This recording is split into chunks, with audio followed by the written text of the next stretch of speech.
Hello friends, तो आपका फिर से बहुत बहुत स्वागत है मेरे चैनल सुडो पावर पे। और इस एपिसोड के अंदर हम लोग और एक हमारा प्रोग्रामिंग के अंदर लेवल बढ़ाने वाले हैं। और इस एपिसोड के अंदर हम लोग देखने वाले हैं एरर, या फिर आप उसको एक्सेप्शन हैंडलिंग भी बोल सकते हो। ठीक है फ्रेंड्स, तो हमारे प्रोग्राम के अंदर कुछ ऐसे टाइम पे हम लोग को लॉजिकल एरर आती है। वो आने के बाद हम लोग को हमारा जो प्रोग्राम है उसको हम लोग को स्टॉप नहीं करना है। उसके बाद भी हमारा जो सॉफ्टवेयर है, जो कोड है, जो प्रोग्राम है, वो कंटिन्यूसली चलना चाहिए। ठीक है फ्रेंड्स, तो उस केस के अंदर हम लोग को कुछ इस तरीके से एरर और एक्सेप्शन हम लोग को हैंडल करना पड़ता है। तो वो कैसे करेंगे, क्या सिंटेक्स होगा, वो सब हम लोग इस एपिसोड के अंदर सीखने वाले। तो चलो स्टार्ट करते हैं।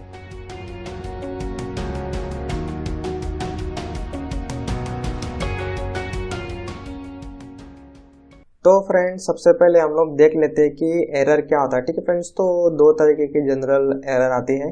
एक है सिंटेक्स एरर, जो आप कोड के अंदर मतलब कुछ ना कुछ इफ के अंदर अगर आपने कुछ कंडीशन अच्छे से नहीं रखा है या फिर आप कोडन लगाना भूल गए हो, तो वो हो गया आपका सिंटेक्स एरर। और उसके बाद जो दूसरा टाइप है जो है लॉजिकल एरर। तो लॉजिकल एरर के अंदर जैसे मैं आपको सिंपल सा एग्जांपल बताऊँ, तो अगर आपने एक लिस्ट वेरिएबल लिया है, उसके अंदर 5 एलिमेंट है और अगर आप उसके अंदर इंडेक्स पास कर रहे हो 10, तो आपको आएगी एरर, क्योंकि उसके अंदर फिलहाल तो 5 ही एलिमेंट है। ठीक है फ्रेंड्स, तो कुछ इस तरीके से अलग अलग जो एरर हमारे प्रोग्राम के अंदर आती, तो उसको अगर आपको हैंडल करना है, उसके बाद भी आपका प्रोग्राम चलना चाहिए। इन शॉर्ट, आपका प्रोग्राम स्टॉप नहीं होगा और यूजर को अच्छे से मैसेज दिखेगा कि आपको मतलब आपने कुछ गलत इनपुट किया है, फिर उसके बाद भी आपका प्रोग्राम कंटिन्यू होगा।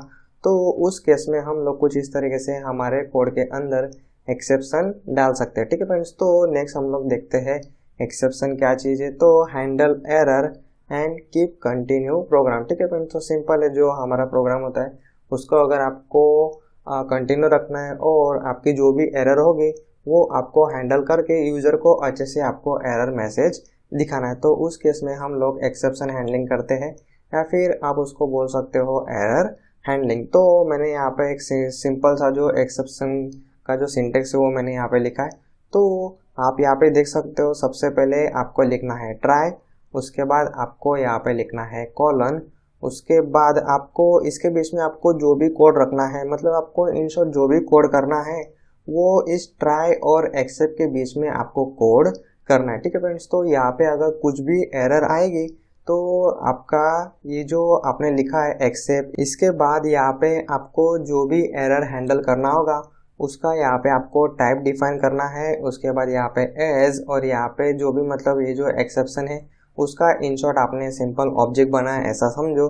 और उसके बाद कोई भी एरर होगा, मतलब ये टाइप एरर है, तो यहाँ पे टाइप एरर करके मतलब कुछ इस तरीके से मैसेज आपको प्रिंट हो जाएगा। अगर आपको कुछ दूसरा मैसेज लिखना है तो भी आप इस प्रिंट के अंदर लिख सकते हो। ठीक है फ्रेंड्स, तो ये जो एक्सेप्ट वाला जो ब्लॉक है वो कब एग्जीक्यूट होगा, जब आपके ये जो ट्राई वाला जो कोड है उसके अंदर कभी भी कोई भी एरर आएगी, तब ही ये जो एक्सेप्ट वाला जो ब्लॉक है वो आपका एग्जीक्यूट होने वाला है। ठीक है फ्रेंड्स, तो मतलब आपके कोड के अंदर कुछ भी एरर होती तो आपका प्रोग्राम मतलब आपका प्रोग्राम का जो फ्लो है वो कहाँ पे चला जाएगा, तो ये एक्सेप्शन हैंडलिंग के अंदर। तो इसी को हम लोग बोलते हैं एक्सेप्शन हैंडलिंग, या फिर आप इसको बोल सकते हो एरर हैंडलिंग। ठीक है फ्रेंड्स, तो खास करके आप यहाँ पे देख सकते हो जो टाइप एरर जो मैंने लिखा हुआ है इसको हम लोग बोलते हैं एक्सेप्शन का टाइप। तो वैसे पाइथन के अंदर बहुत सारे टाइप है, लेकिन उससे पहले हम लोग ये जो सिंपल सा एग्जाम्पल है उसका हम लोग VS कोड के अंदर प्रैक्टिकल कर लेते हैं, तो फिर आपको और ज़्यादा आइडिया आएगा। तो फ्रेंड, अभी आ जाओ आप VS कोड के अंदर। अभी हम लोग एक सिंपल सा कोड देखते हैं और उसके अंदर जो एक्सेप्शन हैंडलिंग है उसको हम लोग करने का ट्राई करते हैं। तो सबसे पहले तो आपको ट्राई लिखना है, फिर उसके बाद आपको जो भी कोड लिखना है वो आपको इसके अंदर ही लिखना है। ठीक है फ्रेंड्स, तो अभी फिलहाल मैं इसके अंदर कुछ भी नहीं लिखता हूँ और ये भी मैं निकाल देता हूँ। और फिलहाल मैं यहाँ पे एक वेरिएबल डिक्लेयर करता हूँ नाम, और इसके अंदर 10 मल्टीप्लाई बाय 10, उसके बाद मैं यहाँ पे उसको प्रिंट कर देता हूँ नंबर को। और उसके बाद आपको जो भी एक्सेप्शन हैंडल करना होगा उसके लिए आपको लिखना है एक्सेप्ट। उसके बाद आपको जो भी एक्सेप्शन आपको हैंडल करना है उसका यहाँ पे आपको टाइप लिखना है। ठीक है फ्रेंड्स, तो अगर आपको टाइप नहीं पता हो तो जो जो पेरेंट एक्सेप्शन है, मतलब जो सबसे ऊपर का जो एक्सेप्शन है, ये जो टाइप है ये कोई भी एक्सेप्शन हैंडल कर लेता है। ठीक है फ्रेंड्स, तो अगर आपको टाइप याद नहीं होगा तो आप सिंपल यहाँ पे जो एक्सेप्शन क्लास है उसको आप यहाँ पे यूज कर सकते हो। उसके बाद लिखो एज, और उसके बाद यहाँ पे ऑब्जेक्ट डिफाइन कर दो, उसके बाद यहाँ पे कॉलन, और उसके बाद हम लोग यहाँ पे प्रिंट के अंदर ये जो ई है जो हम लोगों ने ऑब्जेक्ट बनाया उसको आप यहाँ पे पास कर सकते हो, या फिर आप यहाँ पे प्रिंट के अंदर लिख सकते हो कुछ इस तरीके से कस्टम मैसेज। ठीक है फ्रेंड्स, तो जो भी मतलब आपको यूजर को मैसेज दिखाना होगा वो आप लिख सकते हो। तो अभी मैं इसको पहले हम लोग इसको रन कर लेते हैं पाइथन, उसके बाद आपका फाइल का नाम। तो अभी मैंने यहाँ पे फाइल को रन किया तो हमारा ये जो कोड है वो एग्जीक्यूट हुआ, और इसके अंदर फिलहाल तो कोई भी एरर नहीं है। ठीक है फ्रेंड्स, तो एरर नहीं है इसलिए आपका ये जो एक्सेप्ट ब्लॉक है वो आपका एग्जीक्यूट नहीं होगा। ठीक है फ्रेंड्स, तो इन शॉर्ट आप जो भी कोड को मतलब आप जो भी कोड करोगे और उसके अंदर समझ लो आपको पता है कि फ्यूचर के अंदर अगर यूजर कुछ गलत इनपुट करेगा तो एरर आएगी, तो उस केस में जो भी कोड होगा आपको इस ट्राई वाले सेक्शन के अंदर ही आपको लिखना है। तो फ्रेंड अभी हम लोग क्या करते, तो ये जो हमारा कोड है इसके अंदर हम लोग जानबूझ के कुछ एरर हम लोग डालते हैं। जैसे अभी एक्स वाई जेड मतलब दो स्ट्रिंग के बीच में हम लोग मल्टीप्लिकेशन ऑपरेशन नहीं कर सकते। तो अभी हम लोग इसको रन करते हैं। तो एक्चुअली इसको रन करने से पहले मैं इसको कमेंट में डाल देता हूँ, और मैं यहाँ पे सिंपल लिखता हूँ नाम A B C multiply by X Y Z. तो अभी हम लोग देखते हैं कि अगर हम लोग हमारा जो कोड है वो अगर ट्राई और एक्सेप्ट ब्लॉक के अलावा लिखते तो पाइथन हम लोग को क्या एरर देता है। तो अभी आप यहाँ पे देख सकते हो कुछ इस तरीके से हम लोग को पाइथन एरर बताएगा, और आप यहाँ पे देख सकते हो टाइप एरर बता रहा है, तो इसको आप बोल सकते हो एक्सेप्शन का टाइप। और यहाँ पे बता रहा है कि can't multiply sequence by non INT of type STR, मतलब इंटीजर मतलब एसटीआर का जो टाइप है उसके अंदर आप मल्टीप्लिकेशन नहीं कर सकते। ठीक है फ्रेंड्स, तो अभी मैं इसको कमेंट में डाल देता हूँ, और जो हमारा कोड है एरर वाला जो कोड है वो अभी मैंने रखा हुआ है ट्राई और एक्सेप्ट ब्लॉक के अंदर। तो अभी हम लोग इसको एग्जीक्यूट करके देखते हैं तो क्या होता है। तो फ्रेंड अभी आप यहाँ पे देख सकते हो यहाँ पे एकदम अच्छे से हम लोग को एरर दिखा रहा है। तो अभी आपका जो कोड है वो जैसे ही एग्जीक्यूट होगा तो सबसे पहले ये लाइन एग्जीक्यूट होगा, तो उसके अंदर देखेगा तो यहाँ पे एरर आया, तो उसके बाद वो डायरेक्टली किस पे जंप करेगा, तो आपका एक्सेप्ट ब्लॉक के अंदर। तो मैं यहाँ पे अभी डिबगर रखता हूँ, उसके बाद हम लोग इसको डिबग करके देखते तो आपको आइडिया आ जाएगा। तो अभी आपको रन एंड डिबग सेक्शन के अंदर जाना है, उसके बाद यहाँ पे रन एंड डिबग पे क्लिक करना है। ठीक है फ्रेंड्स, तो जो भी जिसको भी डिबगिंग के बारे में नहीं पता हो तो आपको मेरा जो डिबगिंग वाला एपिसोड है वो पहले आपको जरूर देख लेना है। उसके अंदर आपको पूरा आइडिया आ जाएगा कि किस तरीके से डिबगिंग और VS कोड के अंदर हम लोग डिबगिंग कर सकते हैं। तो मैं यहाँ पे अभी सिंपल क्लिक करता हूँ रन बटन पे, यहाँ पे पाइथन फाइल, उसके बाद आप देख सकते हो यहाँ पे हमारा डिबगर आया। तो अभी यहाँ पे है हमारी एरर। तो अभी मैं नेक्स्ट स्टेप पे क्लिक करता हूँ, तो अभी देखते हैं जो हमारा डिबग पॉइंट है वो कहाँ पे जाता है। तो फ्रेंड अभी देख सकते हो आप डायरेक्टली यहाँ पे प्रिंट नहीं हुआ, डायरेक्टली हम लोग आ गए यहाँ पे एक्सेप्ट ब्लॉक के अंदर, और मैं अभी नेक्स्ट करता हूँ तो प्रिंट हो गया। और मैं जैसे नेक्स्ट करता हूँ यहाँ पे आप आउटपुट के अंदर देख सकते हो can't multiply sequence by non INT of type STR, और अभी नेक्स्ट करता हूँ तो यहाँ पे एरर हैंडल करके आ गया। ठीक है फ्रेंड्स, तो कुछ इस तरीके से आप आपके कोडिंग के अंदर जो भी एरर होगा उसको आप कुछ इस तरीके से एक्सेप्शन ट्राई एक्सेप्ट ब्लॉक का यूज करके आप उसको हैंडल कर सकते हो। तो इसका सबसे बड़ा यूज क्या है, तो आप तो ये पहली बात जो भी आप जो एरर प्रिंट करोगे वो आप मीनिंगफुल एरर आप यूजर को दिखा सकते हो कि आपके प्रोग्राम के अंदर जो भी यूजर ने इनपुट दिया है या फिर मतलब कोई भी आपको मैसेज दिखाना हो उसको आप इजीली और अच्छे से मॉडिफाई करके आप मैसेज दिखा सकते हो। और दूसरी बात आपका जो प्रोग्राम है वो आपका कंटिन्यू रहेगा। ठीक है फ्रेंड्स, अगर आपने व्हाइल लूप और फॉर लूप के अंदर मल्टीपल टाइम इनपुट लिया है, अगर किसी ने गलती से इनपुट दे दिया तो वहाँ पे आपका प्रोग्राम स्टॉप नहीं होगा, वो नेक्स्ट बढ़ता जाएगा। ठीक है फ्रेंड्स, तो उस केस के अंदर आप कुछ इस तरीके से एक्सेप्शन हैंडलिंग यूज़ कर सकते हो। ठीक है फ्रेंड्स, तो हम लोग उसी का एक एग्जांपल देख लेते हैं। जैसे अभी मैं यहाँ पे वाइल लूप ले लेता हूँ, इसके अंदर इसको मैं इनफाइनाइट के अंदर रख देता हूँ। उसके बाद हम लोग यहाँ पे नंबर वेरिएबल डिक्लेयर करते हैं। इसके अंदर हम लोग अभी इनपुट ले लेते हैं नंबर, इंटर नंबर, और अभी हम लोग क्या करते हैं, मतलब जो भी नंबर हम लोग इनपुट लेंगे उसको हम लोग को मल्टीप्लाई करके इन शॉर्ट टोटल करना है।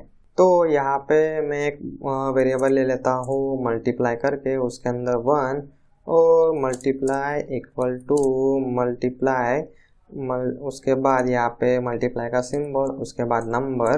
तो मतलब जो भी हम लोग नंबर लेंगे उसको मल्टीप्लाई करके आपको टोटल इन शॉर्ट कोई वेरिएबल के अंदर स्टोर करना है। और कब तक हम लोग को इनपुट लेना है, जब तक यूज़र चाहे तब तक वो इनपुट दे सकता है, या फिर हम लोग इसको थोड़ा सिंपल बना देते हैं और यहाँ पे मैं यूज़ कर लेता हूँ फॉर लूप, उसके साथ रेंज फंक्शन। और हम लोग यहाँ पे फिलहाल 5 बार हम लोग यूज़र से इनपुट ले लेते। तो यहाँ पे हम लोग मेन तो एक्सेप्शन हैंडलिंग देख रहे हैं, तो उस पर हम लोग ज़्यादा फोकस करते हैं। ठीक है फ्रेंड्स, तो नंबर यहाँ पे यूज़र इनपुट करेगा, उसको हम लोग मल्टीप्लाई करेंगे, और जितने भी 5 नंबर इनपुट करेगा उसको हम लोग जो भी टोटल होगा वो इस मल्टीप्लाई वेरिएबल के अंदर स्टोर हो जाएगा। और उसके बाद हम लोग को यहाँ पे उसको सिंपल प्रिंट कर देना है टोटल मल्टीप्लिकेशन। उसके बाद यहाँ पे कोमा करके वेरिएबल का नाम, मतलब हमारा जो वेरिएबल है मल्टीप्लाई वेरिएबल का नाम। ठीक है फ्रेंड्स, तो मतलब इन शॉर्ट आपने जो भी वेरिएबल लिया होगा वो आपको यहाँ पे प्रिंट करना है। तो अभी हम लोग ये प्रोग्राम रन करके देखते हैं। पाइथन फाइल का नाम, यहाँ पे नंबर डालना है, आपको जो भी नंबर डालना है आप यहाँ पे डाल सकते हो। उसके बाद आप यहाँ पे देख सकते हो आपको टोटल मिल जाएगा। लेकिन अभी मैं क्या करता हूँ, तो इसके अंदर ABCD डालते हैं। तो आप जैसे ही यहाँ पे स्ट्रिंग डालोगे तो आपको कुछ इस तरीके से इनवैलिड लिटरल करके एरर आएगी। तो आप यहाँ पे देख सकते हो इन शॉर्ट आपका जो प्रोग्राम है वो डायरेक्टली स्टॉप हो गया। ठीक है फ्रेंड्स, तो इस तरीके से आपका प्रोग्राम स्टॉप नहीं होना चाहिए। अगर कुछ इस तरीके से यूज़र गलत वैल्यू डालता है तो यूज़र को मैसेज दिखना चाहिए कि आपने कुछ गलत इनपुट किया है और आपका प्रोग्राम कंटिन्यू रहना चाहिए। तो उस केस में अभी आप यहाँ पे सोचो कि आपका जो एरर है वो इस 2 लाइन के अंदर होने वाला है। तो इतना जो कोड है उसको आपको लिखना है किसके अंदर, तो ट्राई और एक्सेप्ट ब्लॉक के अंदर।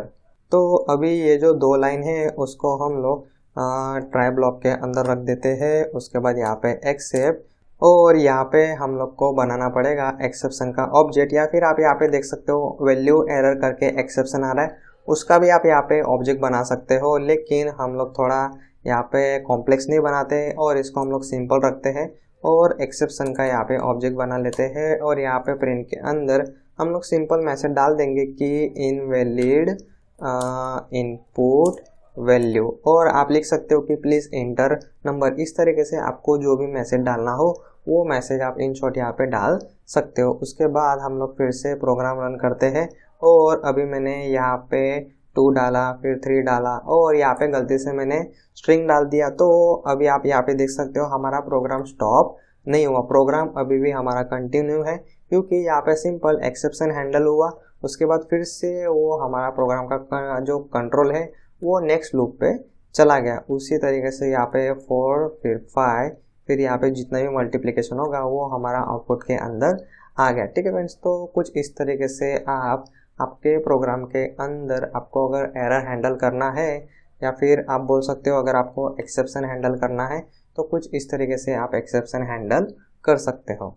तो अभी आपको थोड़ा पीछे जाना है जहाँ पे हम लोगों ने for loop, while loop, if वाले जो प्रोग्राम सीखे थे, और जो भी प्रोग्राम के अंदर आपको कुछ इस तरीके से रिक्वायरमेंट अभी आ रहे होगी, तो उस प्रोग्राम के अंदर आपको कुछ इस तरीके से एक्सेप्शन हैंडलिंग डाल के अभी आपको खुद को प्रैक्टिस करना है। ठीक है फ्रेंड्स, तो अभी हम लोग और एक नेक्स्ट स्टेप जाते हैं, और इसको मैं एक्चुअली कमेंट में रख देता हूँ। और यहाँ पे अभी हम लोगों ने यहाँ पे एक ही एक्सेप्शन का यूज़ किया। इसी तरीके से हम लोग हमारे कोड के अंदर मल्टीपल एक्सेप्शन हम लोग डाल सकते हैं। तो जैसे मैं आपको एक एग्जांपल बताऊं, जैसे यहाँ पे पहले तो एक वेरिएबल में डिक्लेयर करता हूँ और इसके अंदर ABC मल्टीप्लाई बाय उसके बाद XYZ। ठीक है फ्रेंड्स, तो अभी इस लाइन के अंदर एरर है, इतना हम लोग को पता है। तो अभी इसको हम लोग एक्सेप्ट का यूज़ करके हैंडल करते हैं। और अगर आप स्ट्रिंग का मल्टीप्लिकेशन करते हो तो हम लोग को आती है टाइप एरर। तो मैं यहाँ पे टाइप एरर का ऑब्जेक्ट बनाता हूँ और यहाँ पे प्रिंट के अंदर सिंपल में टी पास कर देता हूँ।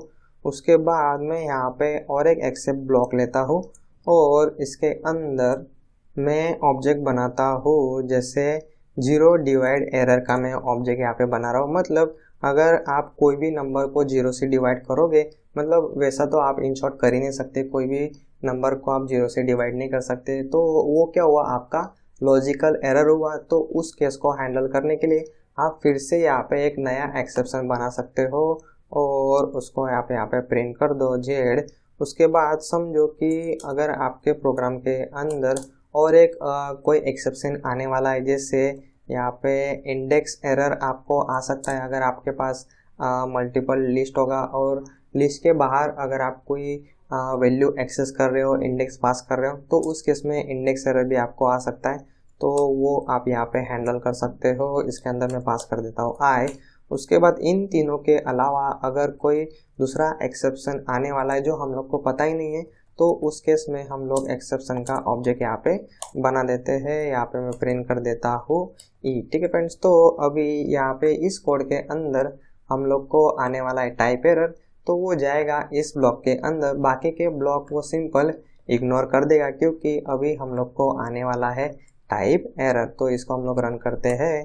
तो आप देख सकते हो यहाँ पे can't multiply sequence by non INT of type str। तो आप यहाँ पे एक्चुअली लिख भी सकते हो, तो आपको प्रॉपरली आइडिया आएगा कि एग्जैक्टली कौन से ब्लॉक के अंदर वो जा रहा है।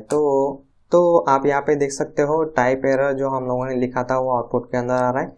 उसी तरीके से हम लोग यहाँ पे लिख देते हैं जीरो डिवाइड एरर। उसके बाद यहाँ पे हम लोग लिख देते हैं इंडेक्स एरर। और उसी तरीके से यहाँ पे हम लोग लिख सकते हैं ग्लोबल एरर हैंडल करके भी हम लोग लिख सकते हैं एरर। ठीक है फ्रेंड्स, तो इस तरीके से हम लोगों ने डिवाइड कर दिया। तो अभी मैं यहाँ पे एक्चुअली इस लाइन के अंदर फिलहाल हम लोग कोई भी एरर न रखते हैं। समझ लो कि ये लाइन के अंदर कुछ भी एरर नहीं है, लेकिन अभी हम लोग यहाँ पे दूसरी एरर क्रिएट करने का ट्राई करते हैं। जैसे नंबर को मैं डिवाइड करता हूँ जीरो से। ठीक है फ्रेंड्स, तो इस लाइन के अंदर तो कुछ भी एरर नहीं है, मतलब वो नेक्स्ट लाइन पे जाएगा और इस लाइन के अंदर उसको मिलेगा जीरो वाली एरर, क्योंकि कोई भी नंबर को हम लोग जीरो से डिवाइड नहीं कर सकते। तो उस केस में वो इस ब्लॉक के अंदर जाना चाहिए। ठीक है फ्रेंड्स, तो इसको भी इग्नोर कर देगा और बाकी सबको भी वो इन शॉर्ट इग्नोर कर देगा और जो भी उसको एक्सेप्शन मिलेगा उसी ब्लॉक के अंदर वो इन शॉर्ट जाएगा। तो अभी हम लोग इसको यहाँ पे रन करके देख लेते हैं। तो पाइथन, उसके बाद फाइल का नाम, तो आप यहाँ पे देख सकते हो जीरो डिवाइड एरर करके आ रहा है और उसका जो भी मैसेज होगा डिवाइड बाय जीरो यहाँ पे आ रहा है। इन शॉर्ट वो ये वाले हमारा जो ब्लॉक है जीरो डिवाइड वाला जो एरर है उसके अंदर वो इन शॉर्ट जा रहा है। ठीक है फ्रेंड्स, तो मैं यहाँ पे आपको यही समझाना चाहता हूँ कि जो एक्सेप्शन होगा उसी ब्लॉक के अंदर वो इन शॉर्ट जाएगा और आप कुछ इस तरीके से अलग अलग एक्सेप्शन आपके प्रोग्राम के अंदर हैंडल कर सकते हो। मतलब यूज़र ने अगर गलत इनपुट डाला तो उस केस में आप टाइप एरर उसको दिखाओ, अगर उसने जीरो वैल्यू डाला तो उस केस में आप उसको दिखा सकते हो कि आपने जीरो से आप कोई वैल्यू को डिवाइड नहीं कर सकते। तो उस केस में आप ये जो सेक्शन है उसके अंदर आप कस्टम मैसेज लिख सकते हो।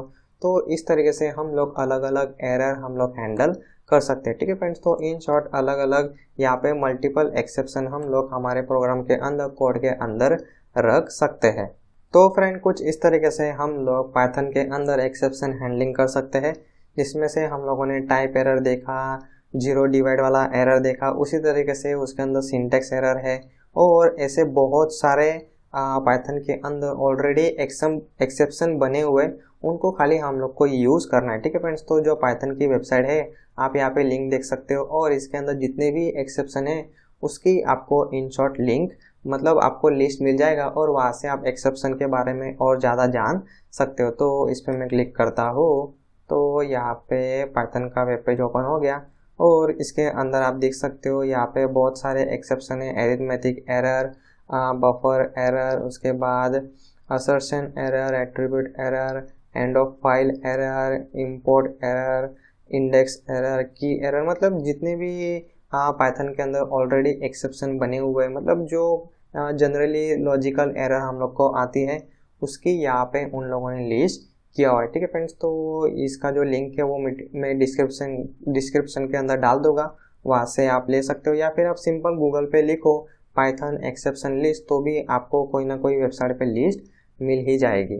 तो फ्रेंड, पाइथन के अंदर कुछ इस तरीके से हम लोग एक्सेप्शन हैंडलिंग कर सकते हैं। तो अभी भी यहाँ पे एपिसोड ख़त्म नहीं हुआ है और एक्सेप्शन के अंदर और 2 टॉपिक है। तो उसके अंदर है, एक्सेप्शन के अंदर अगर आपको मतलब आपका जो कोड है उसके बाद भी अगर आपको कुछ ब्लॉक एग्जीक्यूट करना है तो उस केस में आप ये जो फाइनली वाला जो ब्लॉक है वो आप यूज़ कर सकते हो, या फिर आप यहाँ पे देख सकते हो, यहाँ पे पहले ट्राई है, उसके बाद एक्सेप्ट है, उसके बाद यहाँ पे एल्स है, उसके बाद फाइनली। ठीक है फ्रेंड्स, तो यही ऑर्डर के अंदर आपको हर एक ब्लॉक यूज़ करना है। अगर आप आगे पीछे लिखोगे तो आपकी सिंटेक्स एरर आने वाली। तो अभी हम लोग देख लेते हैं पहले ये जो एल्स ब्लॉक है उसका क्या यूज़ है। ठीक है फ्रेंड्स, तो इन शॉर्ट आपका ये जो कोड है ट्राई के अंदर जो आपने कोड लिखा है उसके अंदर कुछ भी प्रॉब्लम नहीं है। ठीक है फ्रेंड्स, मैं फिर से रिपीट कर रहा हूँ, अगर आपका ये जो ट्राई है उसके अंदर आपने जो भी कोड लिखा है उसके अंदर कुछ भी प्रॉब्लम नहीं है,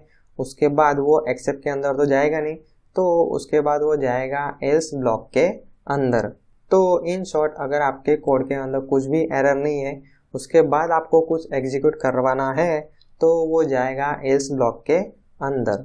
तो अभी हम लोग यहाँ पे VS कोड के अंदर आ जाते हैं, इसको मैं क्लियर कर देता हूँ और हमारा जो कोड है इसको हम लोग थोड़ा यहाँ पे छोटा कर देते हैं और यहाँ पे मैं फ़िलहाल एक ही एरर रखता हूँ जो है टाइप एरर, और इसको मैंने यहाँ पे स्ट्रिंग बना दिया है। ठीक है फ्रेंड्स, तो वो टाइप एरर के अंदर जाएगा और यहाँ पे हम लोग डिफाइन करते हैं एल्स ब्लॉक, और यहाँ पे सिंपल फिलहाल तो मैं प्रिंट के अंदर लिख देता हूँ एल्स ब्लॉक, और इसको हम लोग यहाँ पे रन करते हैं तो क्या होगा, तो इस कोड के अंदर एरर है, मतलब वो जाएगा एक्सेप्ट ब्लॉक के अंदर और ये जो ब्लॉक है एल्स ब्लॉक इसको वो इग्नोर कर देगा। तो आप यहाँ पे देख सकते हो टाइप एरर आ रहा है, जो हम लोगों ने यहाँ पे लिखा है टाइप एरर, और उसका जो भी डिस्क्रिप्शन है वो यहाँ पे आ रहा है। तो अभी हम लोग क्या करते हैं, यहाँ से हम लोग एरर यहाँ पे निकाल देते हैं। तो इन शॉर्ट अभी ये कोड के अंदर कुछ भी एरर नहीं है, तो ये एल्स ब्लॉक के अंदर वो जाना चाहिए। तो अभी आप यहाँ पे देख सकते हो एल्स ब्लॉक यहाँ पे आ गया। तो यहाँ पे हम लोग एक्चुअली ये जो नंबर है उसको भी हम लोग प्रिंट कर देते तो हम लोग को थोड़ा और आइडिया आएगा। तो यहाँ पे पहले आपका पूरा ट्राई ब्लॉक एग्जीक्यूट हुआ, उसके अंदर कुछ भी एरर नहीं है, मतलब वो एक्सेप्ट के अंदर तो जाएगा ही नहीं, और उसके बाद वो जाएगा एल्स ब्लॉक के अंदर। तो मतलब हमारे कोडिंग के अंदर कई बार ऐसी सिचुएशन आती है कि आपके कोड के अंदर कुछ एरर नहीं है, उसके बाद आपको आगे का कोड एग्जीक्यूट करना है, तो उस केस के अंदर आप ये एल्स वाला ब्लॉक यूज़ कर सकते हो। तो फिर से मैं रिपीट करता हूँ, एल्स ब्लॉक कब एग्जीक्यूट होगा, जब आपके कोड के अंदर कुछ भी एरर नहीं है तभी आपका एल्स ब्लॉक एग्जीक्यूट होगा। लेकिन हमारे प्रोग्राम के अंदर और भी ऐसे रिक्वायरमेंट होती कि आपके कोड के अंदर कुछ भी एरर हो उसके बाद भी कुछ ब्लॉक आपका कंपलसरी एग्जीक्यूट होना ही चाहिए, मतलब एरर हो तो भी एग्जीक्यूट होना चाहिए, एरर नहीं हो तो भी एग्जीक्यूट होना चाहिए। तो उस केस के अंदर हम लोग यूज़ करते हैं फाइनली ब्लॉक। तो मतलब इन शॉर्ट ये जो ब्लॉक है वो आपका हर बार एग्जीक्यूट होने वाला है, एरर हो तो भी एग्जीक्यूट होगा, एरर नहीं हो तो भी आपका एग्जीक्यूट होने वाला है फाइनली ब्लॉक। तो फिलहाल तो हमारे कोड के अंदर कुछ भी एरर नहीं है, मतलब वो एल्स के अंदर भी जाएगा और फाइनली के अंदर तो वो जाने ही वाला है। तो हम लोग यहाँ पे रन करते हैं, तो ट्राई का ब्लॉक एग्जीक्यूट हुआ, उसके बाद एल्स के अंदर गया, उसके बाद फाइनली के अंदर गया। अभी हम लोग इसके अंदर फिर से डाल देते हैं एरर और इसको हम लोग अभी रन करते हैं। तो यहाँ पे एक्सेप्ट के अंदर गया, यहाँ पे एरर यहाँ पे प्रिंट हुआ, यहाँ पे प्रिंट हो गया एरर, उसके बाद वो डायरेक्टली फाइनली के अंदर चला जाएगा। मैंने जैसे बोला, आपके कोड के अंदर एरर हो या फिर नहीं हो तो भी आपका फाइनली ब्लॉक एग्जीक्यूट होने ही वाला है। ठीक है फ्रेंड्स, तो एरर वाले केस में भी एग्जीक्यूट हुआ और जहाँ पे एरर नहीं थी उस केस के अंदर भी फाइनली ब्लॉक एग्जीक्यूट हुआ। ठीक है फ्रेंड्स, तो इंटरव्यू के अंदर आपको एक्सेप्शन के रिलेटेड भी खास करके क्वेश्चन पूछा जाएगा। एक्सेप्शन मतलब क्या, कैसे काम करता है, कहाँ पे आप यूज़ कर सकते हो, टाइप एरर कौन से सिचुएशन के अंदर आएगा, वैसा आपको पूछ सकते हैं। तो उस केस के अंदर आपको प्रॉब्लम ना हो इसलिए आपको एक्सेप्शन आना चाहिए। और ख़ास करके कोडिंग के अंदर आपको जहाँ पे भी ज़रूर पड़े वहाँ पे आपको ज़रूर एक्सेप्शन यूज़ करना है। ठीक है फ्रेंड्स, तो मैंने आपको स्टार्टिंग से जैसे स्टेप बाय स्टेप एग्जांपल बताया उस तरीके से आपको प्रैक्टिस करना है।